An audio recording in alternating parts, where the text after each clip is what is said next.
Hi, everybody. Today we're going to be talking about the original Rebel Without a Cause. Yes, my friends, we're talking about James Dean today.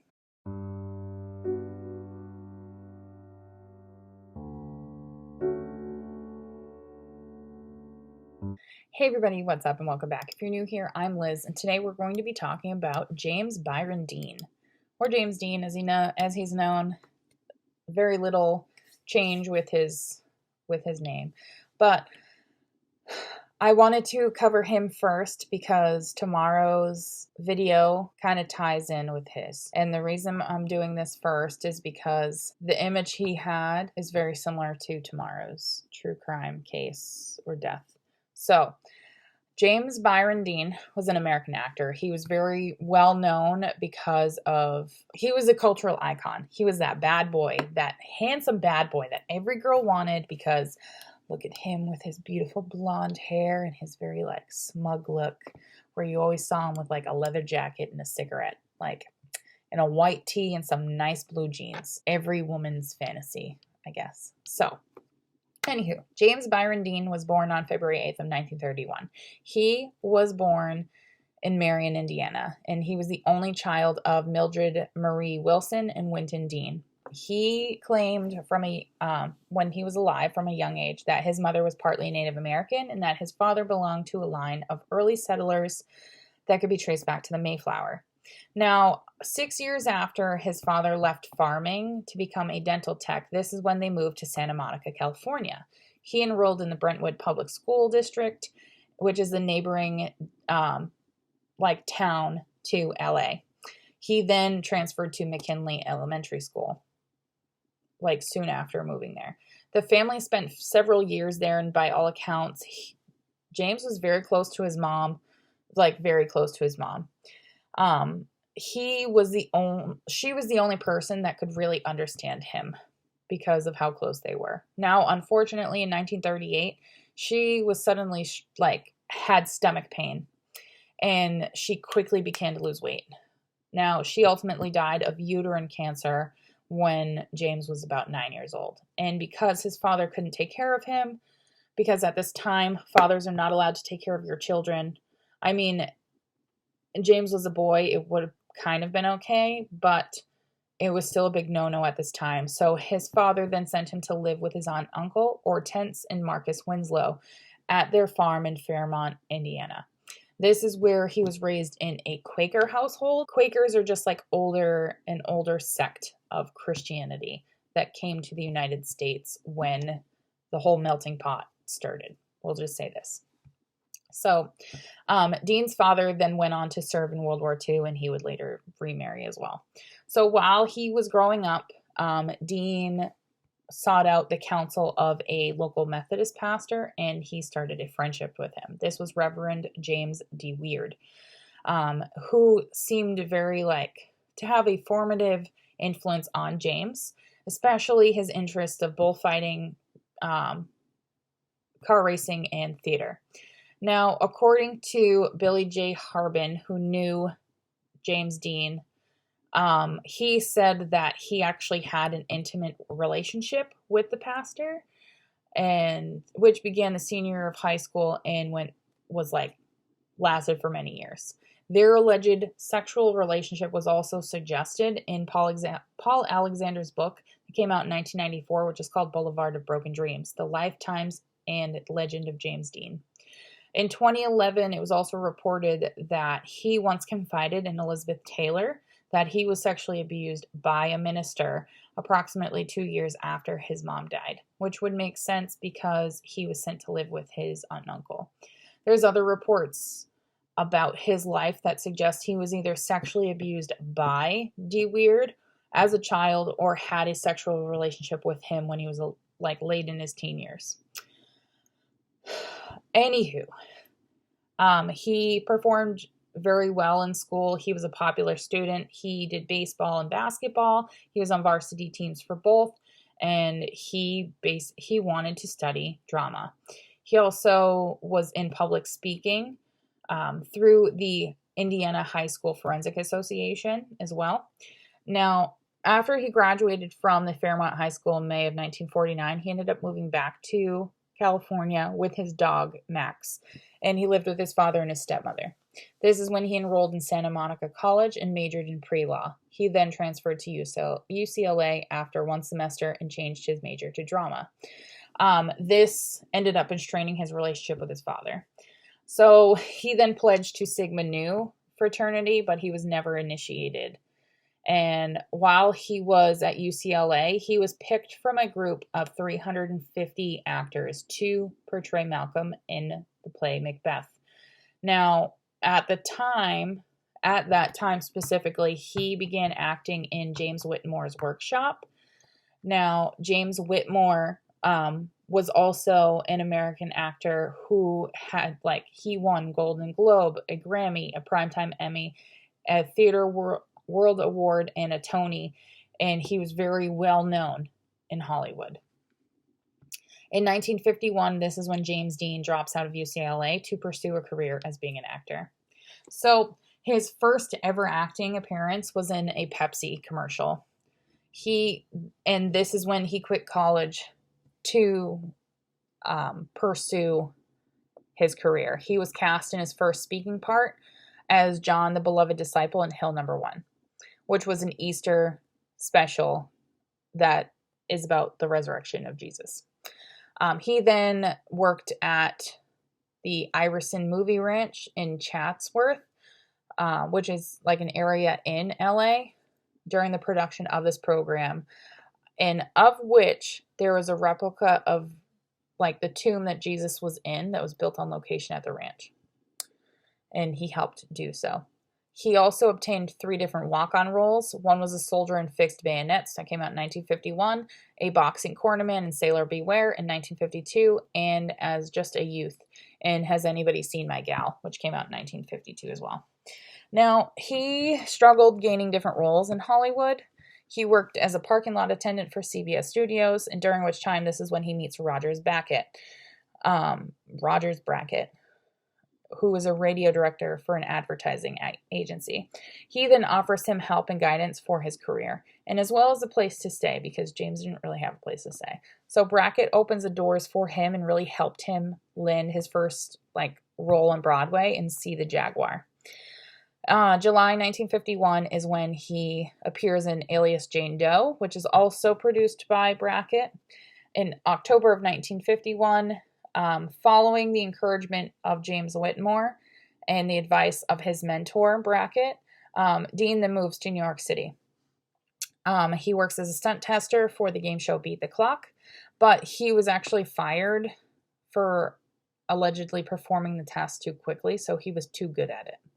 He also appeared in several different episodes of CBS TV series The Web, Studio One, and Lux Video Theater. He also, before gaining admission to the Actors Studio, to study method acting.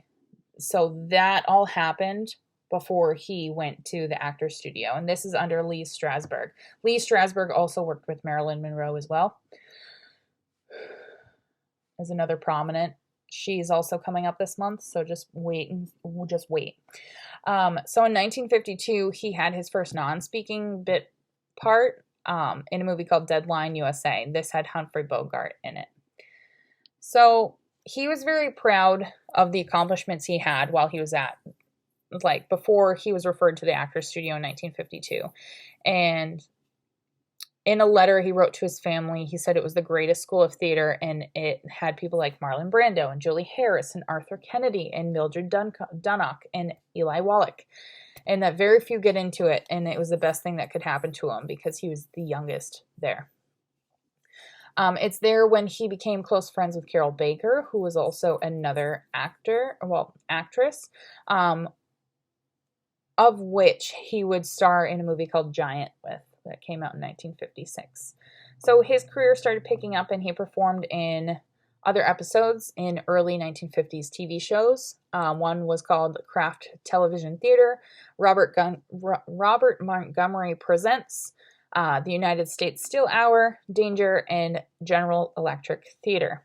There is an early role in a CBS series called Omnibus, on which the episode Glory in the Flower he's portraying a type of a disaffected youth that he would later portray in the movie Rebel Without a Cause that came out in 1955.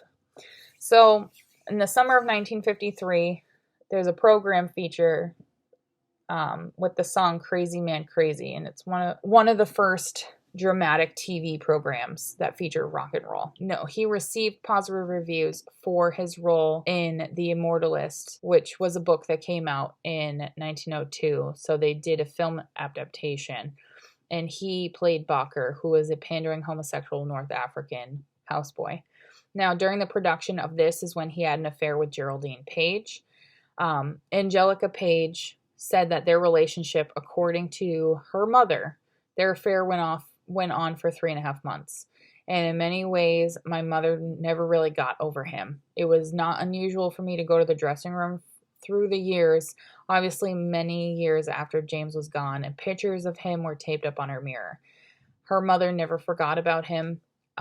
She believed that they were artistic soulmates and that Geraldine remained friends with James until he died and kept a number of personal mementos from the play they were in, including several drawings by him. So in 1953 is when he was cast in the role of Cal Trask for the adaptation of John Steinbeck's novel, East of Eden. Now, this book and this really set him apart. He ended up becoming nominated posthumously for the 1956 Academy Awards for Best Actor in a Leading Role in 1955. And it's the first official posthumous acting nomination in American awards history. Technically, there is another actor which this happened as well, but rules were different when she died. Jean Eagles, which she's another person I want to cover this month because she's a silent actress.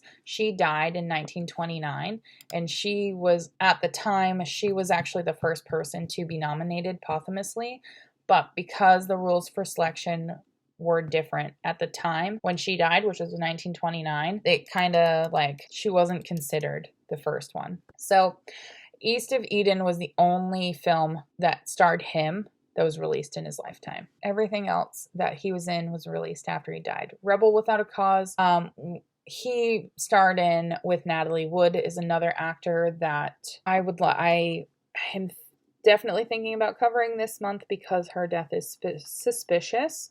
But the Rebel Without a Cause and the movie Giant are ones that really stuck with teens in this time because it really showed the representation of teen angst. Because of these two movies, because of East of Eden and Rebel Without a Cause, he wanted to avoid being typecast as the same rebellious teenager like Cal Trask or Jim Stark. Hence why he took on the role of Jet Rink in the movie Giant, because he plays a Texas ranch hand who strikes oil and becomes wealthy. So Giant was his last film. And at the end of the film, he was supposed to make a drunken speech at a banquet.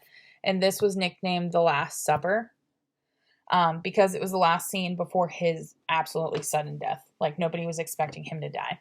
And due to his desire to make the scene more realistic, he actually became drunk before the take. And Dean mumbled to the director, who was George Stevens, and decided that the scene had to be overdubbed by Nick Adams, who had a small role in the film because Dean died before the film was edited. So he received his second posthumous Best Actor Academy Award nomination for his role in Giant in 1957 at the 29th Academy Awards for his films released in 1956. So having finished Giant, he was supposed to play in the movie Somebody Up There Likes Me as the character Rocky Graziano. But according to Nicholas Ray, he was going to do a story called Heroic Love with the same director. Now, James's death literally terminated any involvement he had with these projects. They still went on to be commercial and critical successes, and they won 2 Oscars, and they also grossed $3.3 million. And Paul Newman ended up taking the role of Rocky Graziano. Now, we already talked a little bit about his backstory. His personal life, if you will, where he's had affairs. He was in, quote unquote, a sexual relationship with a minister We don't know if that's for certain or if it was like sexual abuse. We don't know.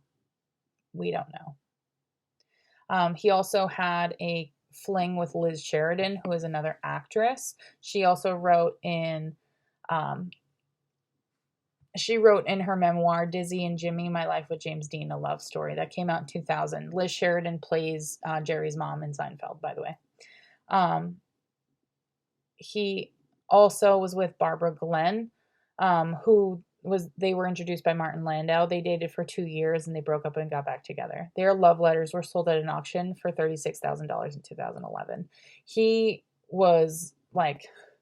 dated a lot of different people.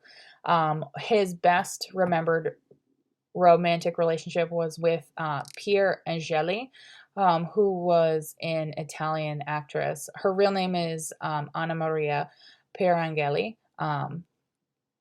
And she was known for her starring role in Teresa, which came out in 1951.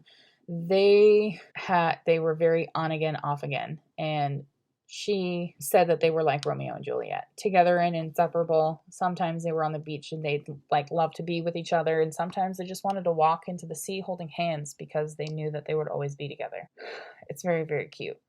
So unfortunately, when he was working on East of Eden, he took a trip to New York City, and while he was away, this is when she announced her engagement to an Italian-American singer named Vic Damone. James Dean was completely irritated by this because he thought they were still together. So apparently, Joe Hyams, who wrote a biography about James Dean in 1992 called James Dean, Little Boy Lost, he claims he visited James just as Pierre Angeli, then married to Damone, was leaving his house. And apparently James was crying because she told him that she was pregnant and that James believed the child was his. Now, Pierre divorced her first husband. She ended up getting remarried, but nothing really came of said child that she was possibly pregnant with. Unfortunately, she died from an overdose of barbiturates in 1971 at the age of 39. James Dean also dated another Swiss actress called Ursula Andress, and she was seen riding around Hollywood on the back of his motorcycle. She was always seen in his sports cars and she was with him on the day that he bought the car that he died in. So let's talk about his death. Obviously, we kind of talked about his interest in car racing a little bit at the beginning. I briefly mentioned it, but not a lot of it. So in 1954, he became very interested in developing a career in motorsports. He wanted to race. So he purchased various different vehicles after he filmed East of Eden. One included a Triumph Tiger T111 and a Porsche 356. Just before he filmed Rebel Without a Cause, he completed his first professional event at the Palm Springs Road Races that's held in Palm Springs. This happened on March 26th and 27th of 1955. He placed first in the novice class and second place in the main event. He continued racing. He went to Bakersfield a month later, where he finished first in his class and third overall. He had hoped to compete in the Indy 500, but his schedule made it absolutely impossible. So, his final race happened in Santa Barbara on Memorial Day, May 30th of 1955. He was unable to finish the race due to a blown piston in his engine. So his career was put on hold when Warner Brothers barred him from all racing during the production of the movie Giant as well, so that probably infuriated him. And during James had finished shooting his scenes with the film, and it was in post-production when he decided to race again. So he was longing to go back to motor racing, and this is when he decided to trade in his Speedster for a new, more powerful 1955 Porsche 550 Spider. So he wanted to enter it into the upcoming Salinas Road Race that was scheduled for October 1st and October 2nd. Well,